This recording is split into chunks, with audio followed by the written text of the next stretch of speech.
ही तालुक्याची निर्मिती सन्मान्य राणेसाहेबांनी केलेली आहे।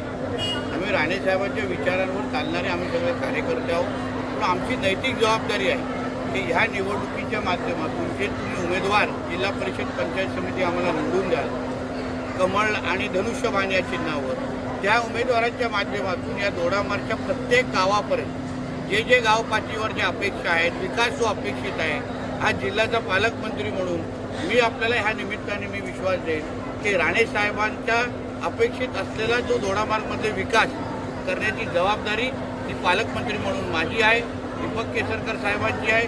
आज केंद्रात आणि राज्यात आज भारतीय जनता पक्ष आणि महायुतीने एनडीएचं सरकार आहे, म्हणून जे निधी देऊ शकतो ते आमच्याच माध्यमातून येऊ शकते, अजून दुसरा मार्ग नाही।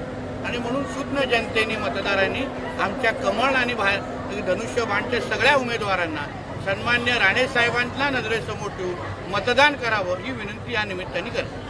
9 तारखेला जशी आचारसंहिता संपेल, त्या दोडामार्गमधला आमचा जो तरुण आहे, जो मोठ्या प्रमाणामध्ये गोव्याला जातो, त्याला आम्हाला परत आमच्या दोडामार्ग सिंधुदुर्गमध्ये आणायचं आहे।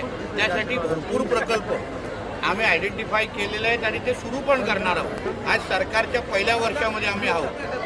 जमीनच्या संबंधित जमीन संपादन संबंधित काही विषय होते ते आम्ही सगळे क्लिअर करत आणलेले आहेत। आता गुंतवणूक करण्याची प्रक्रिया सुरू होणार आहे। जसं गुंतवणूक होईल, पहिलं प्राधान्य किंबहुना 100% नोकऱ्या ह्या दोडामार्ग आणि सिंधुदुर्गच्याच मुलांना भेटतील।